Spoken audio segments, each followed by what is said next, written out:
Hey guys, and welcome to episode 5 of my 5-minute knowledge bombs. I'm here with Jackson.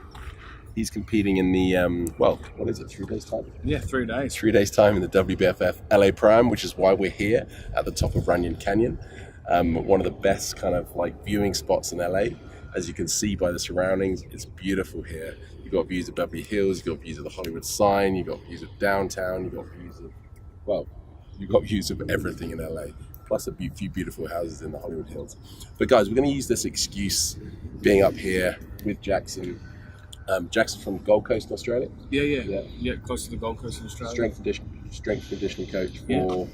Yeah, so I own a company called Muscle Trainer, and I just basically do strength conditioning for everyday people, and a little bit of clients online, but mostly just one-on-one clients at the gym. You know, just normal people being extraordinary. Being extraordinary, exactly, which is what we kind of do.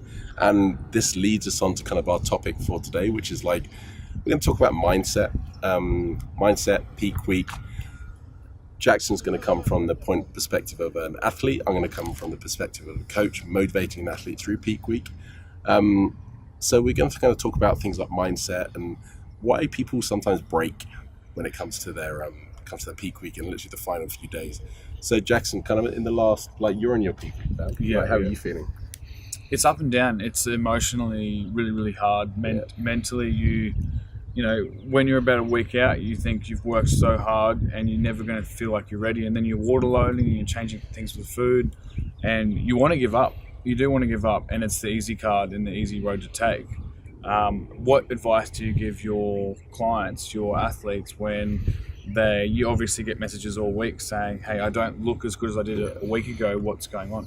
Yeah, I mean, this is the kind of peak week. A lot of people they use this peak week sometimes as an excuse to almost feel like they could bring in their condition. Like if you're not ready a week out, if you're not ready 2 weeks out, you're not going to be ready for the show.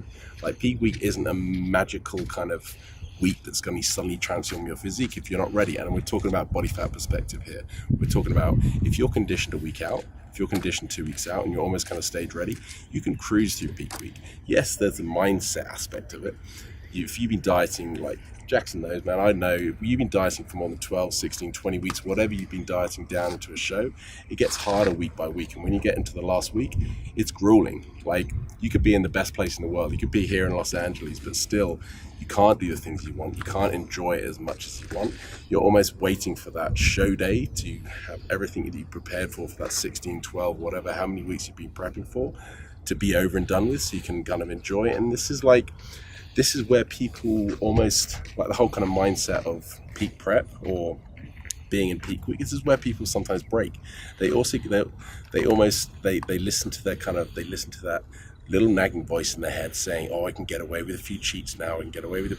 Yes, you can. If your coach or whoever you're prepping with prescribes you to have cheats the night before or carb load 4 days leaving the show, that's fine. But if you break your diet, if you severely kind of go off track around 4 days out, it's going to show on stage.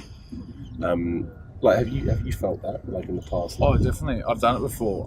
I've had shows, and it hasn't even been my first show. Like my first shows, I felt like I was the most strict because I was that worried.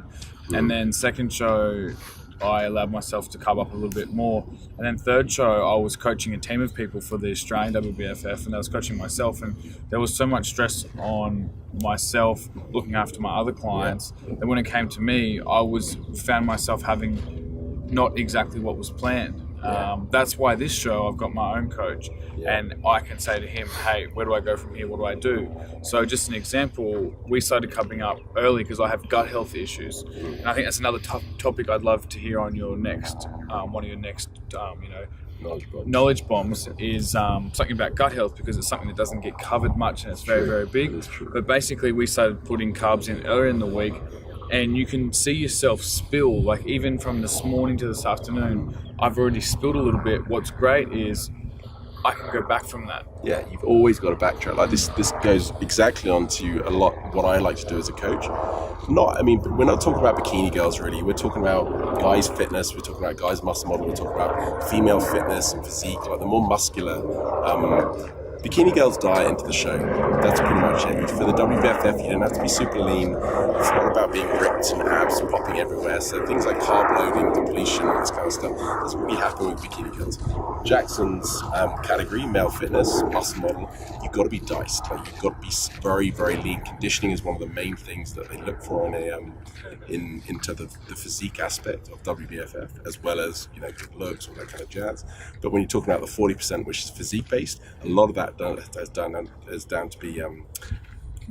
to condition and structural element, like the aesthetic view of your physique. I know how my body reacts to carbs. Yeah. The first half of the carbs this morning was beneficial, and the second and the third meal of carbs, because my show's at the night time at 5 o'clock. It's more than what I need. So now we know I'm going to go back low carbs tomorrow, play with a little bit the next day. But basically it comes back to me thinking I need to have a strong mindset to know that I can't just go crazy and eat whatever. Yeah. And it comes back to, hey, is your coach there in your ear those last few days? Are you being honest to your coach? Yeah. And are you letting those demons, those little talk, you know, little whispers in your head get to you? That's what's good about having a coach. And that's what's good about having people around you that are supportive. And that's why we have the house for the LA show, for everyone doing the peak week together. Yeah, it's a big, like, that support element is massive. If you're doing it alone, okay, maybe if you're doing it alone for the first show, you may screw up, you may fuck up, you may get it spot on, you never know. But the fact is, having a coach there to make yourself accountable, these kind of, you know, we as coaches, or we as, you know, coaching athletes or whatever, Jackson is a coach as well, it's almost bringing a calm head. It's making the client accountable, making sure that when they wake up in the morning, there's a reason why they may not look at their best. If they're depleting, or if they're, you know, if they're water loading, they may feel. And as Jackson just said, like, preloading in terms of carbohydrates, he can get away with it because he has a lot of lean mass. Like, this is where things like this, the whole kind of peak week strategies come into effect, is when you do hold a lot of lean mass, because your body can change day by day, hour by hour, morning, evening, and you get to learn these things show by show. And if you've worked with your coach for a longer time, you get to, the coach understands how your body reacts to things. But as Jackson said, you know, he's preloading now. He overspilled a little bit today, but he has time. Like, his body will adapt. His body will change from now until tomorrow morning, a couple of hours later. You know, it's these kind of things that make peak week quite interesting, and it makes the next stage, like when you move on to your next competition, a lot easier, because you know how your body reacts in that stage.